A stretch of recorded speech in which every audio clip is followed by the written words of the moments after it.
अस्सलाम वालेकुम वरहमतुल्लाहि वबरकातुहू। मेरे प्यारे दोस्तों, मैं उम्मीद करता हूँ आप सब लोग खैरियत से होंगे। अल्लाह पाक आपकी तमाम परेशानी को दूर अता फरमाए और आपके घर में कारोबार में बेपनाह बरकत अता फरमाए। प्यारे दोस्तों, जो इंसान रोज़ाना सूरह यासीन को पढ़ता है या फिर सुनता है तो उस इंसान की ज़िंदगी में कभी भी परेशानियाँ नहीं आती हैं। तो इसलिए मेरे प्यारे दोस्तों, आप लोग भी रोज़ाना सूरह यासीन को पढ़ना या फिर सुनना शुरू कर दें। इंशाअल्लाह आपकी सारी परेशानियाँ हमेशा के लिए दूर हो जाएंगी और आपके घर में बेपनाह बरकत होना शुरू हो जाएगी। अगर आपका कारोबार नहीं चल रहा है, आपके कारोबार में बरकत नहीं हो रही है, फायदा होने की जगह नुकसान हुआ जा रहा है, तो मेरे प्यारे दोस्तों, आप लोग रोजाना सूरह यासीन को पढ़ना शुरू कर दे या फिर हमारे चैनल से सुन लिया करें। इंशाअल्लाह आपके कारोबार में बेपनाह बरकत होना शुरू हो जाएगी, आपका कारोबार तेजी से चलने लगेगा। प्यारे दोस्तों, सूरह यासीन से लाखों लोगों की जिंदगी संभल गई है, इंशाअल्लाह आप लोगों की भी संभल जाएगी। प्यारे दोस्तों, अगर आपके घर में किसी ने जादू बंदिश करा दी है या आपके कारोबार में कहीं पे भी किसी ने जादू बंदिश करा दी है, तो आप लोग सूरह यासीन को पढ़ना शुरू कर दे या फिर हमारे चैनल से सुन लिया करें। इंशाल्लाह जादू बंदिश हमेशा के लिए खत्म हो जाएगी। प्यारे दोस्तों, सूरह यासीन एक बहुत ही पावरफुल सूरह है। अब आप लोग यहीं से अंदाजा लगा सकते हैं कि जिस सूरह मुबारक को कुरान पाक का दिल कहा जाता हो तो उसके कितने ज्यादा फायदे होंगे। प्यारे दोस्तों, जो इंसान अल्लाह पर यकीन रख के इस सूरह मुबारक को मुकम्मल सुनता है तो उसी को इससे फायदा हासिल होता है। अगर जो इंसान अल्लाह पर यकीन रख के इस सूरह मुबारक को मुकम्मल नहीं सुनेगा तो उसको इससे फायदा हासिल नहीं होगा। प्यारे दोस्तों, आप लोग अल्लाह पर यकीन रख के इस सूरह मुबारक को मुकम्मल सुने। मैं आप लोगों को सुना देता हूँ ये बरकत वाली सूरह है, पर उससे पहले मेरे प्यारे और अजीज दोस्तों, हमारे इस प्यारे से और छोटे से चैनल को जरूर सब्सक्राइब कर लें। अगर आप लोगों ने हमें सब्सक्राइब कर दिया तो मैं वादा करता हूँ आप लोगों की जिंदगी संभल जाएगी, क्योंकि आप लोगों ने सूरह यासीन के चैनल को सब्सक्राइब किया है। प्यारे दोस्तों, आप लोग रोजाना फजर की नमाज पढ़ने के बाद इस सूरह मुबारक को पढ़ें या फिर हमारे चैनल से सुन लिया करें। अगर आप लोगों को पढ़ना नहीं आता है तो आप लोग मायूस ना हुआ करें, क्योंकि जितना सवाब पढ़ने वाले को मिलता है उतना ही सवाब सुनने वाले को मिलता है। तो चलिए मैं आप लोगों को सुना देता हूँ। आप लोग हमारी इस प्यारी सी वीडियो को दिल से लाइक करके कमेंट बॉक्स में आमीन जरूर लिखिएगा और हमारी इस प्यारी सी वीडियो को अपने तमाम दोस्तों तक जरूर शेयर करें। प्यारे दोस्तों, अगर आपकी शेयरिंग की वजह से किसी एक इंसान ने भी इस सूरह मुबारक को सुन लिया तो इसका सवाब आपको भी मिलता रहेगा जब तक ये वीडियो चलती रहेगी। तो चलिए आप लोग इस वीडियो को शेयर करें और इस वीडियो के अंदर सूरह यासीन को दिल लगाकर और पूरे यकीन के साथ सुने। तो ये लीजिए, आप लोग सुन लीजिए सूरह यासीन दिल लगाकर पूरे यकीन के साथ।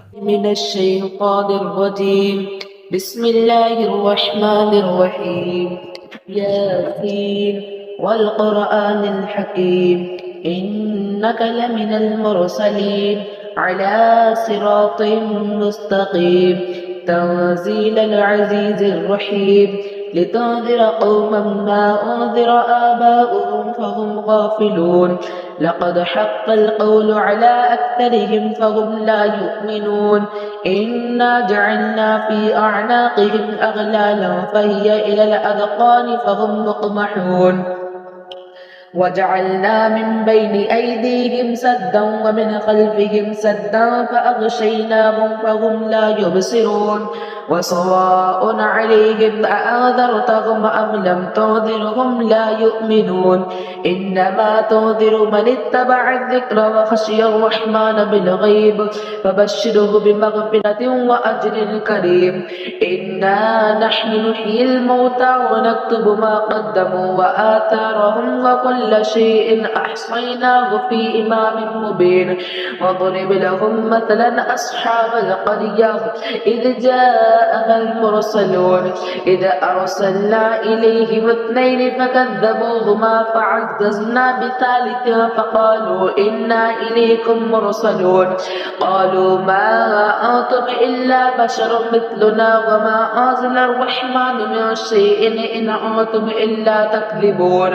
قالوا ربنا يعلم إنا إليكم لمرسلون وما علينا إلا البلاغ المبين قالوا إنا تطيرنا بكم لئن لم تنتهوا لنرجمنكم وليمسنكم منا عذاب أليم قالوا طائركم معكم أئن ذكرتم بل أنتم قوم مسرفين وجاء من أقصى المدينة رجل يسعى قال يا قوم اتبعوا المرسلين اتبعوا من لا يسألكم أجرا وهم مهتدون وما لي لا أعبد الذي فطرني فإنه فطرني وإليه ترجعون أأتخذ من دونه آلهة إن يردنا الرحمن لا تغني عني شفاعتهم شيئا ولا ينقذون إني إذا لفي ضلال مبين إني أحوط بربكم فاسمعون قيل ادخل الجنة قال يا ليت قومي يعلمون بما غفر لي ربي وجعلني من المكرمين وما أرسلنا على قومه من بعده من وجود من السماء وما كنا مرسلين يا كانت إلا صيحة واحدة فإذا هم خامدون يا حسرة على العباد ما يأتيهم من رسول إلا كانوا به يستهزئون ألم يروا كم أخلقنا قبلهم من القرون أنهم إليهم لا يرجعون وإن كل لما جميع الذين محضرون وآية لهم الأرض الميتة أحييناها وأخرجنا منها حبا فمنه يأكلون وجعلنا فيها جنات من نخيل وأعناب وفجرنا فيها من العيون ليأكلوا من ثمره وما عملته أيديهم أفلا يشكرون سبحان الذي خلق الأزواج كلها مما تنبت الأرض ومن أنفسهم ومما يعلمون وآية لهم الليل نسلخ منه النهار فإذا هم مظلمون والشمس تجري لمستقر لها ذلك تقدير العزيز العليم والقمر قدرناه منازل حتى عاد كالعرجون القديم لا الشمس ينبغي لها أن تدرك القمر ولا الليل سابق النهار وكل في فلك يسبحون وآية لهم أنا حملنا ذريتهم في الفلك المشحون وخلقنا لهم من مثله ما يركبون وإن نشأ نغرقهم فلا صريخ لهم ولا هم يوقظون إلا رحمة منا ومتاعا إلى حين وإذا قيل لهم اتقوا ما بين أيديهم وما خلفكم لعلكم ترحمون وما تأتيهم من آية من آيات ربهم إلا كانوا عنها معرضين وإذا قيل لهم أنفقوا مما رزقكم الله قال الذين كفروا للذين آمنوا أنطعم من لو يشاء الله أطعمه إن أنتم إلا في ضلال مبين ويقولون متى هذا الوعد إن كنتم صادقين ما ينظرون إلا صيحة واحدة تأخذهم وهم يخصمون فلا يستطيعون توصية ولا إلى أهلهم يرجعون ونفخ في الصور فإذا هم من الأجداث إلى ربهم يوصلون قالوا يا ويلنا من بعثنا من مرقدنا هذا ما وعد الرحمن وصدق المرسلون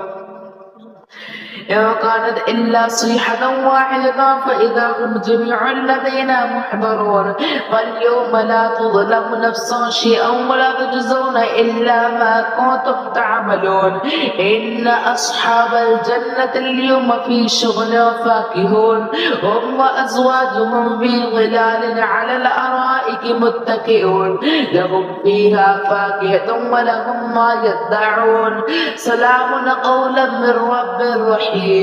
وامتاز اليوم أيها المجرمون ألم أعهد إليكم يا بني آدم أن لا تعبدوا الشيطان إنه لكم عدو مبين وأن يعبدوني هذا صراط مستقيم ولقد أضل منكم جبلا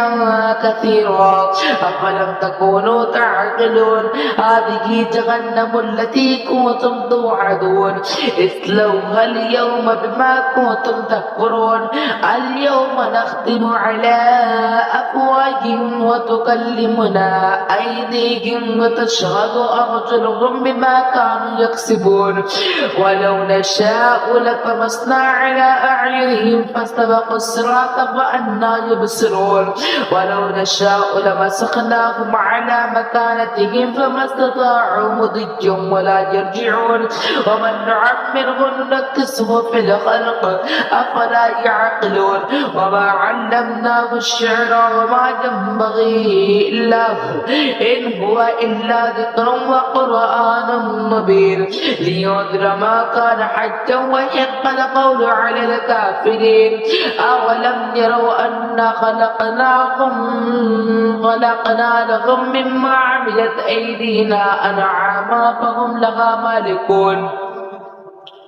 وذللناها لهم فمنها ركوبهم ومنها يأكلون ولهم فيها منافع ومشارب أفلا يشكرون واتخذوا من دون الله آلهة لعلهم ينصرون لا يستطيعون نصرهم وهم لهم جند محضرون فلا يحزنك قولهم إنا نعلم ما يسرون وما يعلنون أولم ير الإنسان أنا خلقناه من نطفة فإذا هو خصيم مبين وضرب لنا مثلا ونسي خلقه قال من يحيي العظام وهي رميم قل يحييها الذي أنشأها أول مرة وهو بكل خلق عليم الذي جعل لكم من الشجر الأخضر نارا فإذا أنتم منه توقدون أوليس الذي خلق السماوات والأرض بقادر على